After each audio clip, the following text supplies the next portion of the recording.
पेट सफा आयुर्वेदिक चूरन, पेट सफा तो हर रोग दफा। देहरादून में बास्केटबॉल टूर्नामेंट और पुस्तक मेला का आयोजन, कार्यक्रम में मंत्री गणेश जोशी ने की शिरकत, नए विद्यालय कक्ष के निर्माण के लिए की घोषणा। देहरादून में मंत्री क्रिकेट प्रतियोगिता का समापन समारोह में मंत्री गणेश जोशी ने की शिरकत, मंत्री ने विजेता और उपविजेता टीमों का किया पुरस्कृत।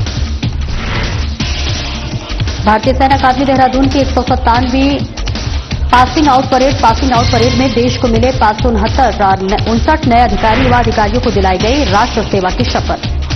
देहरादून में नगर निगम आपके द्वार कार्यक्रम का शुभारंभ, शिविर में स्थानीय लोगों ने किया प्रतिभाग, कार्यक्रम में प्राप्त हुई कुल 20 शिकायतें। और मसूरी में नगर पालिका परिषद की बैठक, पटरी व्यापारियों के साथ अधिकारियों ने की बैठक, चिन्हीकरण में पारदर्शिता को लेकर व्यापारी दिखे आक्रोशित।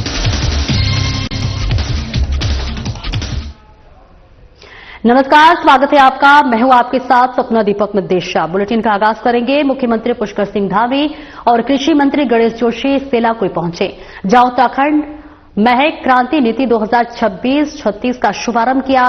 साथ ही 5 सैटेलाइट सेंटरों और AMS यानी कि C14 प्रयोगशाला का शिलान्यास और सैटेलाइट सेंटर भाऊवाला का भी लोकार्पण किया गया। अब आइए आपको सीधे लिए चलते हैं सगंध पौधा केंद्र सेलाकुई, जहां कृषि मंत्री गणेश जोशी और मुख्यमंत्री पुष्कर सिंह धामी कार्यक्रम में उपस्थित लोगों को संबोधित कर रहे हैं। मंत्री का जो नारा जय जवान जय किसान और जय विज्ञान, इसको साकार करने का काम कैप हमारे निदेशक चौहान जी के नेतृत्व में यहां पर कर रहा है। मैं देखता हूं जब भी मैं चौहान जी से मिलता हूं, कुछ ना कुछ नया करने का प्रयास आप करते हैं। और आज अभी जब आप बता रहे थे, अंदर सीएम साहब विजिट कर रहे थे, और अभी जिस मुकाम पर हमने पहुंचना है उसके करीब आप पहुंचने जा रहे हैं, क्योंकि आज अरुणा के अंदर, हमारे प्रदेश के अंदर इतनी संभावनाएं हैं। अभी मैं 6 दिनों के प्रवास पर गया था।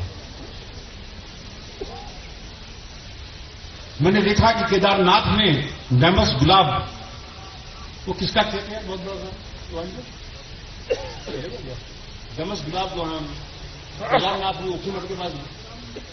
हाँ, और जब मैं उस गुलाब सिंह नाम के कोई किसान है, मैं जा रहा था तो मैंने देखा, मैं गाड़ी रोक दी। मैंने उनसे पूछा कि आपने कब शुरू किया?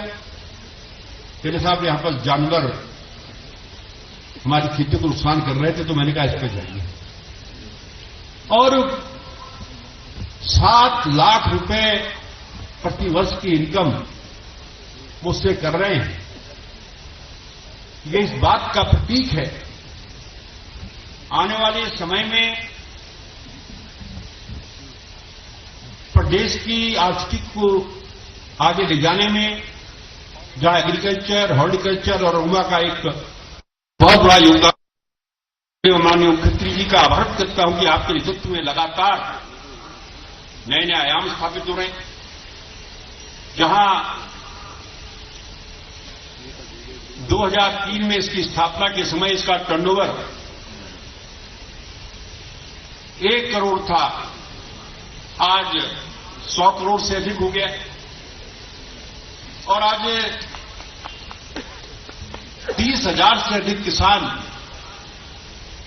इनसे जुड़कर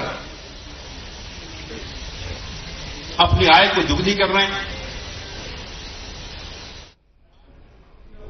और आगे बढ़ेंगे, जहां कैबिनेट मंत्री गणेश जोशी ने कैप्टन प्रतीक आचार्य राजकीय इंटर कॉलेज डोभालवाला में अपने पिता स्वर्गीय श्यामदत्त जोशी की स्मृति में आयोजित स्वर्गीय श्यामदत्त जोशी अंतर विद्यालय बास्केटबॉल टूर्नामेंट और पुस्तक मेला कार्यक्रम में मुख्य अतिथि के रूप में प्रतिभाग किया। इस अवसर पर कैबिनेट मंत्री गणेश जोशी ने कॉलेज में बास्केटबॉल कोर्ट, बास्केटबॉल पोल और विद्यालय में पुस्तकालय की स्थापना के कार्यों का 15 लाख 67,000 की लागत का विधिवत लोकार्पण किया। कैबिनेट मंत्री गणेश जोशी अपने पिता स्वर्गीय श्यामदत्त जोशी को स्मरण कर भावुक हो गए। कहा कि आज वे जिस भी मुकाम पर हैं, वे अपने पिता की प्रेरणा और आशीर्वाद का परिणाम है। इस दौरान मंत्री जोशी ने विद्यालय परिसर में कैप्टन प्रतीक आचार्य की प्रतिमा स्थापना और नए विद्यालय कक्ष के निर्माण की भी घोषणा की। मंत्री गणेश जोशी ने कहा कि विद्यालयों में बेहतर खेल सुविधाओं से विद्यार्थियों में अनुशासन, टीम भावना और नेतृत्व क्षमता का विकास होता है, जो कि उनके व्यक्तित्व निर्माण में सहायक सिद्ध होता है।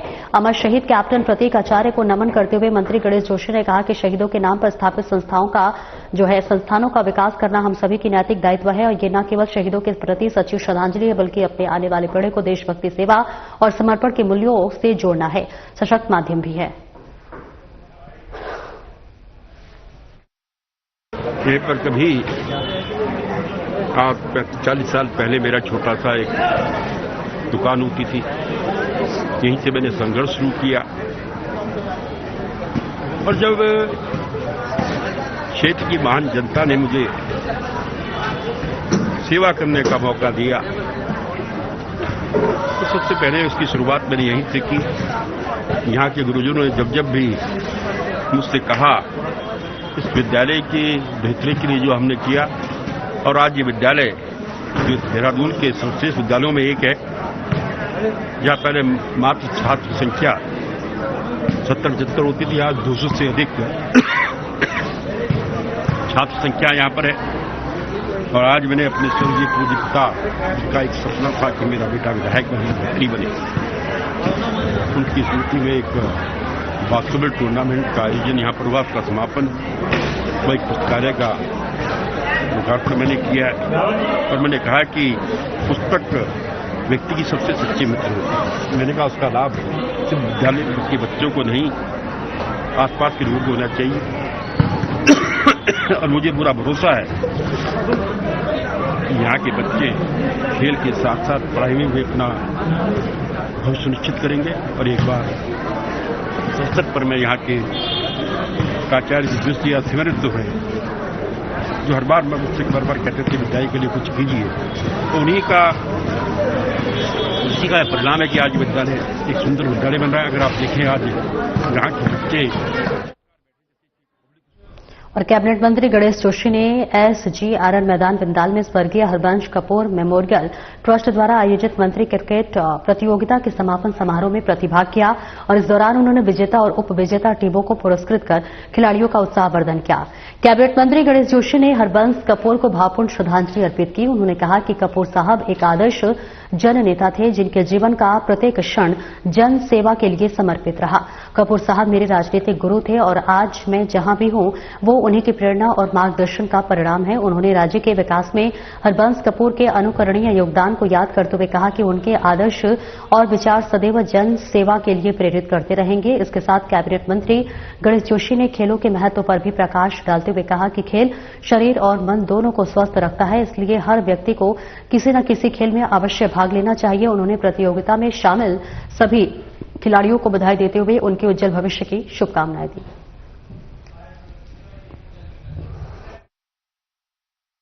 मेरे राजनीतिक गुरु जिनके आशीर्वाद से आज मैं यहाँ पर हूँ, उनकी खुशी में आयोजित क्रिकेट टूर्नामेंट के समापन के अवसर पर खो है, क्या बोलते कबड्डी है, वो कंचा, मैं देख रहा था वो खेल वाला गुल्ली डंडा।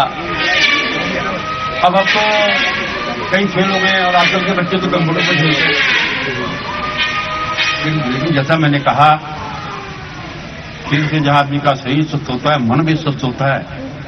और रस्सा कैसी है, समाप्त हो गई थी, ज्यादा खर्चा नहीं होता है, रस्सा ले लो, इधर से पकड़ लो, इधर से पकड़ लो, नीचो। कितने की रस्सी आई? नहीं, हमने और रस्सी में ही जो डाली। अब बताओ फ्री में का रस्सी में फ्री की। और गौरव परंपरा और अनुशासन से सजी भारतीय सैन्य अकादमिक देहरादून की 157वीं पासिंग आउट परेड में आज देश को 559 नए अधिकारी मिले हैं। आईएमए के ऐतिहासिक ड्रिल स्क्वायर पर आयोजित इस भव्य समारोह में थल सेना प्रमुख जनरल उपेंद्र द्विवेदी ने परेड की समीक्षा की है और युवा अधिकारियों को राष्ट्र सेवा की शपथ दिलाई। परेड में कुल 525 भारतीय अधिकारी, कैडेट्स और 14 मित्र देशों के 34 विदेशी कैडेट्स ने भारतीय सेना में कमीशन प्राप्त किया। थल सेना प्रमुख जनरल उपेंद्र द्विवेदी ने युवा अधिकारियों को संबोधित करते हुए कहा कि सेना में कमीशन केवल प्रशिक्षण की समाप्ति नहीं बल्कि राष्ट्र के प्रति आजीवन सेवा और कर्तव्य की शुरुआत है। उन्होंने कहा कि अकादमी से पास आउट होने के बाद भले ही हर कदम पर कोई मार्गदर्शन साथ न हो, लेकिन तब आपके कंधों पर कहीं बड़ी जिम्मेदारी होगी। एक अधिकारी के रूप में आपके आचरण, अनुशासन और निर्णय लाखों लोगों के लिए प्रेरणा बनेंगे। देश और समाज आपको एक रोल मॉडल के रूप में देखेगा और ऐसे में आपके हर कार्य में मूल्य, कर्तव्य और राष्ट्र के प्रति निष्ठा झलकनी चाहिए। उन्होंने कैडेट से सेवा, समर्पण और नेतृत्व के मूल्यों को जीवन भर अपनाए रखने का आह्वान किया।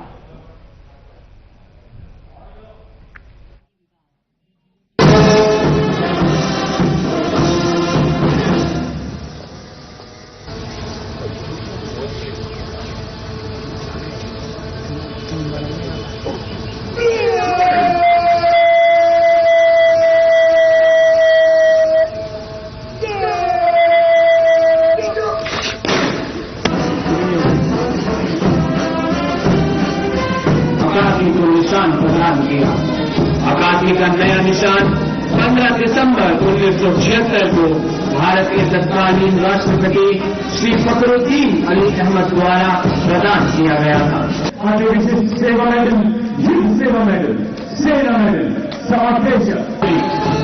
is followed by a contingent of battalion appointments led by Battalion Under Officer Yuvraj Singh Chauhan.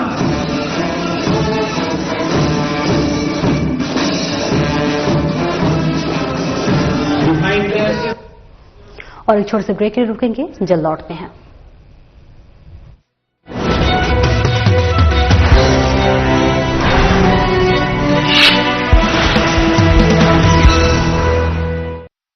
रंग खिला, क्या रूप सजा, मैंने ही नहीं दुनिया ने कहा।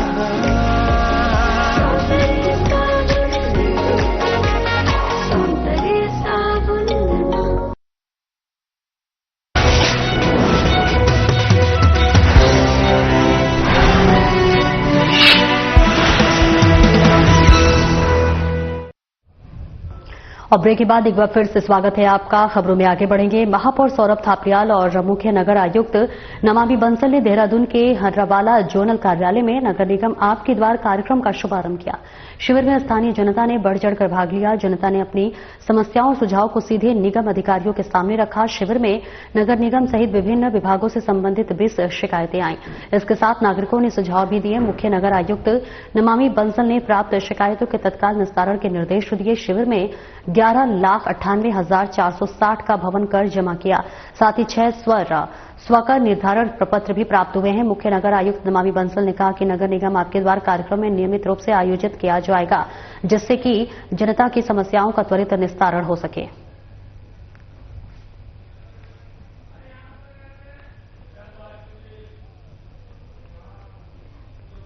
नगरपालिका परिषद मसूरी और स्थानीय प्रशासन द्वारा पटरी व्यापारियों के साथ बैठक की गई और इस दौरान पटरी व्यापारियों की मांगों और चिन्हीकरण में पारदर्शिता न होने के कारण पटरी व्यापारी आक्रोशित हो गए और उन्होंने नगरपालिका प्रांगण में बैठक का बहिष्कार करते हुए स्थानीय प्रशासन और नगरपालिका के खिलाफ जमकर नारेबाजी की। इसके बाद निर्णय लिया गया कि शहीद स्थल झूला घर पर अनिश्चितकालीन धरना प्रदर्शन किया जाएगा। आपको बता दें कि माल रोड में व्यवस्था बनाने के नाम पर पिछले कई वर्षों से अपनी रोजी रोटी और आजीविका चला रहे पटरी व्यापारियों को हटाया जाना है और उन्हें दूसरे स्थान पर विस्थापित किया जाना है, लेकिन इसमें राजनीति होने का आरोप लगाया जा रहा है और अपने प्रियजनों को लाभ पहुंचाने के लिए पात्र लोगों को हटाया जा रहा है। नगरपालिका सभागार में टीबीसी कमेटी की बैठक आयोजित की गई है, जिसमें सभी पटरी व्यापारियों को बुलाया गया और सभी लोगों से अलग अलग वार्ता भी हुई, लेकिन टीबीसी समिति द्वारा पटरी व्यापारियों के साथ की गई वार्ता विफल हो गई। उसके बाद गुस्साए पटरी व्यापारियों ने नगरपालिका प्रांगण में जमकर नारेबाजी की। अंदर आओ, हम सबको नहीं आने देंगे। टाउन हमारी वहाँ बोर्ड में इतनी जगह नहीं है, ठीक है। उसके बाद मैं अंदर गई, तो आगे से उन्होंने मेरे को कोई ऐसी जवाब दिया, तो मैंने वहाँ पे बात की कि हमारे साथ ऐसा है वैसा नहीं है। तो आगे से एसडीएम सर उठ के आते हैं, बोलते ज्यादा बदतमीजी करेगी तो तेरे को बंद कर देंगे। सर ये लेडीज से बात करने का कौन सा तरीका है? हमने कोई चोरी किया या हमने किसी का खून किया या हमने कुछ ऐसा क्या कर दिया जो हमें बंद किया जाएगा? अपने हक के लिए लड़ रहे हैं। मनमानी चल रही है और जो टीबीसी के मेंबर्स हैं वो भी मनमानी से चुने गए हैं। गए अंदर साथ में, तो वहाँ बोला गया कि भाई जिस भी व्यक्ति की चाहे किसी भी स्रोत से 10,000 रुपए की इनकम है वो व्यक्ति पटरी पे नहीं बैठ सकता। एक बात। दूसरी बात बोली कि अगर किसी का सिलेक्शन हो भी जाता है, वो 10,000 की इनकम उसकी नहीं है और वो जेन्युइन है बैठने के लिए, तो उसको माल रोड पे तो बिल्कुल भी बैठने नहीं दिया जाएगा।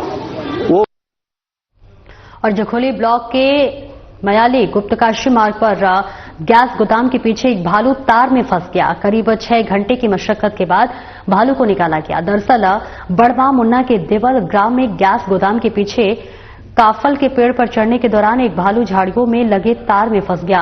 घास लेने जा रहे ग्रामीणों ने इसकी सूचना वन विभाग को दी। वन विभाग के उपविभागीय वन अधिकारी डॉक्टर दिवाकर पंत के नेतृत्व में वन विभाग और पशुपालन विभाग की टीम मौके पर पहुंची। इसके बाद भालू को बचाने के लिए रेस्क्यू अभियान चलाया गया। भालू को पकड़ने के लिए 3 राउंड ट्रेकुलाइज किए गए, तब जाकर भालू बेहोश हुआ। बेहोश होने के बाद भी उसके शरीर में हरकत थी। वन विभाग के कर्मियों ने पिंजरे को सामने रख तार को काटा। तार हटने के बाद भालू पहाड़ी ढलान पर लुढ़कने लगा और नीचे गिर गया। इसके बाद उसे होश आ गया। वन कर्मी उसे पकड़ते और उससे पहले ही भालू उठकर जंगल की तरफ भाग गया। उप प्रभागीय वन अधिकारी डॉक्टर दिवाकर पंत ने बताया कि कड़ी मशक्कत के बाद भालू को रेस्क्यू किया गया। भालू नर था जो ढलान से लुढ़ककर होश में आ गया और जंगल की तरफ भाग गया। उन्होंने कहा कि भालू की गतिविधि पर नजर रखने के लिए 6 टीम मौके पर है। वहीं ड्रोन और कैमरे जो है ट्रैप से क्षेत्र की निगरानी की जाएगी।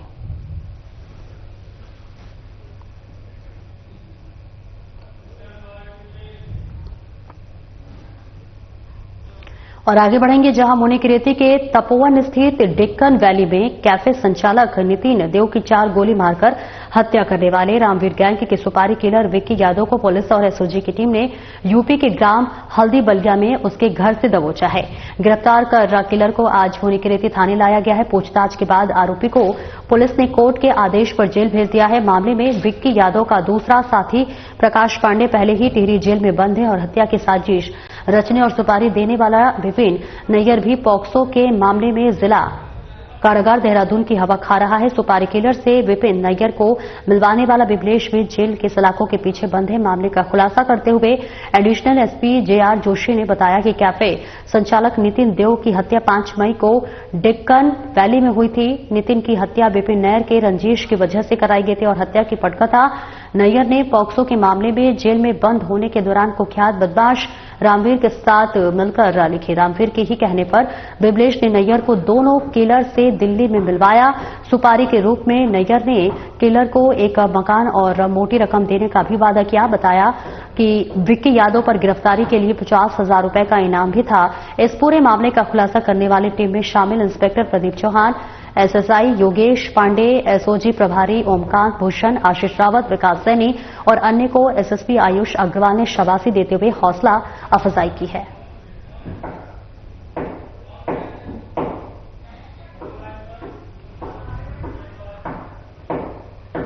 और इस खबर पर ज्यादा जानकारी के लिए हमारे संवाददाता दीपक नारंग हमारे साथ जुड़ रहे। दीपक, देखिए अब इस हत्या आरोपी को गिरफ्तार कर लिया गया है और क्या कुछ आगे की कार्रवाई सामने आ रही है? देखिए, मुनिकिरेती थाना क्षेत्र अंतर्गत तपोवन का ये बहुत बड़ा मामला था जहां पर जो है ये एक मर्डर हुआ था और इसके अंदर कैफे संचालक को जो है 4 गोलियां मारी गई थी और वारदात के बाद से लगातार जो है शूटर फरार चल रहे थे। तो इस पूरे मामले में पुलिस और एसओजी की टीम ने आज बहुत बड़ी कार्रवाई की है। बलिया उत्तर प्रदेश में उसके घर से जो है शूटर को जो है पुलिस और एसओजी की टीम जो है संयुक्त रूप से कार्रवाई करके उठाकर लाई है। फिलहाल इसे पूछताछ करने के बाद कोर्ट के आदेश पर जेल भेजा गया है। पुलिस का कहना है कि इस मामले में और ज्यादा पूछताछ के लिए जो है शूटर है उसकी जो है पीसीआर ली जाएगी और पूछताछ की जाएगी। आप नजर बनाए रखे दीपक, इस महत्वपूर्ण जानकारी के लिए बहुत बहुत शुक्रिया।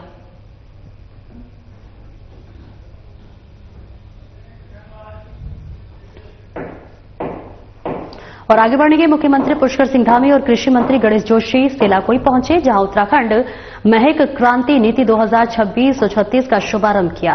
साथ ही 5 सैटेलाइट सेंटरों और AMS यानी कि C14 प्रयोगशाला का शिलान्यास और सैटेलाइट सेंटर भाऊवाला का भी लोकार्पण किया। आइए अब आपको सीधे लिए चलते हैं संगद पौधा केंद्र सेलाकुई, जहां कृषि मंत्री गणेश जोशी और CM धामी कार्यक्रम में उपस्थित लोगों को संबोधित कर रहे हैं। का जो नारा जय जवान जय किसान और जय विज्ञान, इसको साकार करने का काम कैप हमारे निदेशक चौहान जी के नेतृत्व में यहां पर कर रहा है। मैं देखता हूं जब भी मैं चौहान जी से मिलता हूं, कुछ ना कुछ नया करने का प्रयास आप करते हैं। और आज अभी जब आप बता रहे थे, अंदर सीएम साहब विजिट कर रहे थे, और अभी जिस मुकाम पर हमने पहुंचना है उसके करीब आप पहुंचने जा रहे हैं, क्योंकि आज अरुमा के अंदर, हमारे प्रदेश के अंदर इतनी संभावनाएं हैं। अभी मैं 6 दिनों के प्रवास पर गया था। मैंने देखा कि केदारनाथ में डैमस गुलाब, वो किसका खेत है? बहुत बड़ा डैमस गुलाब जो हम केदारनाथ में उसी के बाद।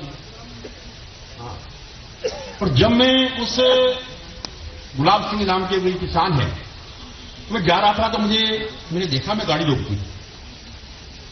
मैंने उनसे पूछा कि आपने कब शुरू किया? कहते साहब यहां पर जानवर हमारी खेती को नुकसान कर रहे थे, तो मैंने कहा इस पे जाइए।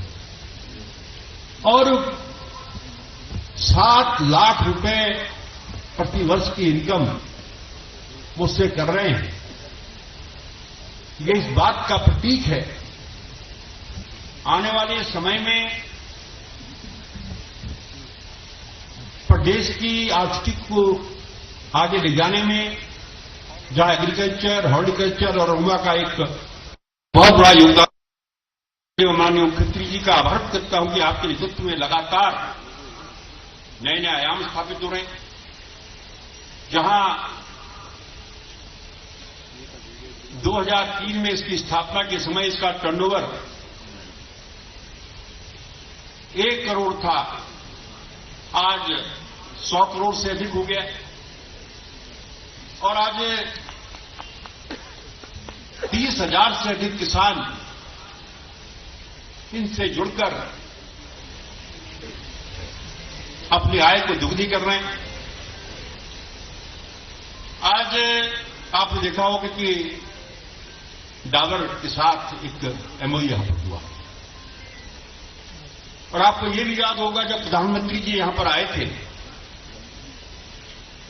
इन्वेस्टर समिट में, उनको जो परफ्यूम दिया गया था वो तिमूर का बना हुआ था, जो आप ही के संस्थान ने जिसको सभी प्रमुख फसलों पर न्यूनतम समर्थन मूल्य MSP में भी अभूतपूर्व वृद्धि कर किसानों के आय में निरंतर बढ़ोतरी सुनिश्चित की जा रही है।